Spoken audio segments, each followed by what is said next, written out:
ایک شخص تھا، وہ بڑا ہی بدکار تھا، گناہگار تھا۔ ایک رات اس نے اپنی دوستوں کی محفل لگائی۔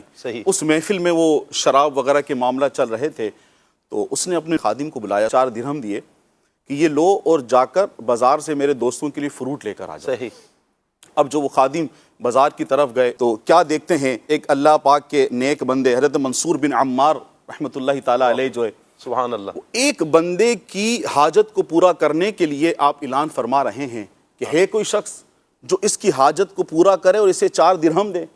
جو اسے 4 درہم دے گا میں اس کے لیے اللہ پاک کی بارگاہ میں 4 دعائیں کروں۔ سبحان اللہ، واہ واہ۔ اب یہ جو شخص تھے، اب یہ جو خادم تھے، غلام تھے، یہ موجود تھے، انہوں نے سنا ان کے پاس 4 درہم بھی موجود تھے، تو انہوں نے وہ پیش کر دیے، کہا کہ اب یہ 4 درہم میں دے دیتا ہوں، میرے لیے رب تعالیٰ کی بارگاہ میں دعا کر دیں۔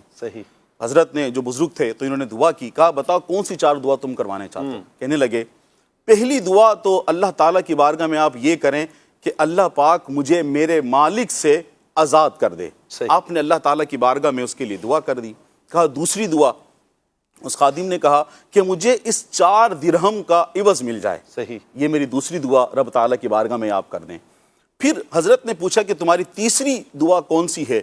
تو اب اس غلام نے کہا کہ میری تیسری دعا یہ ہے کہ آپ یہ دعا کر دیں کہ میرا جو مالک ہے اس کو توبہ نصیب ہو جائے۔ کہا چوتھی دعا کون سی ہے؟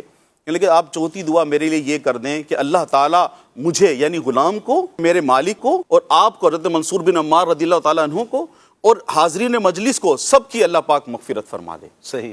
اب یہ انہوں نے دعا کرائی، اب وہ چلے گئے۔ اللہ کے نیک بندے نے اللہ پاک کی بارگاہ میں دعا کی، اس اعتماد اور یقین کے ساتھ ادعونی استجیب لکم، اس یقین کے ساتھ کہ اللہ تعالیٰ تو کریم ہے، رؤوف الرحیم ہے، دعاؤں کو قبول کرنے والا ہے۔ اب اس اعتقاد یقین کے ساتھ اللہ پاک کی بارگاہ میں دعا کی۔ اب جب یہ غلام واپسی گھر کی طرف لوٹتے ہیں تو اب جن کے مالک کے پوچھتے اتنی تاخیر کیوں ہوئی، تاخیر کی وجہ، تو انہوں نے پورا تمام سارے واقعہ ان کو بتا دیا۔ کہا کہ میری پہلی دعا یہ تھی کہ آپ مجھے آزاد کر دیں۔ کہا جا میں نے تجھے آزاد کیا، پہلی دعا قبول ہو گیا اللہ پاک کی بارگاہ میں۔ کہا دوسری دعا تم نے کون سی کروائی تھی؟ کہا میں نے یہ دعا کرائی تھی کہ مجھے 4 درہم کا عوض مل جائے۔ ان کے مالک نے 4000 درہم اس کو دے دیے عوض کے طور پر، یہ دعا بھی قبول ہو گئی۔ کہا تیسری دعا، کہا میری تیسری دعا یہ تھی کہ آپ اللہ پاک کی بارگاہ میں توبہ کر لیں، گناہوں سے توبہ کر لیں۔ انہوں نے کہا ٹھیک ہے، میں رب تعالیٰ کی بارگاہ میں توبہ کرتا ہوں اپنے گناہوں سے، یہ دعا بھی قبول ہو گئی۔ اب چوتھی دعا غلام کی، غلام کے مالک کی، ان بزرگ کی اور حاضرین مجلس کی۔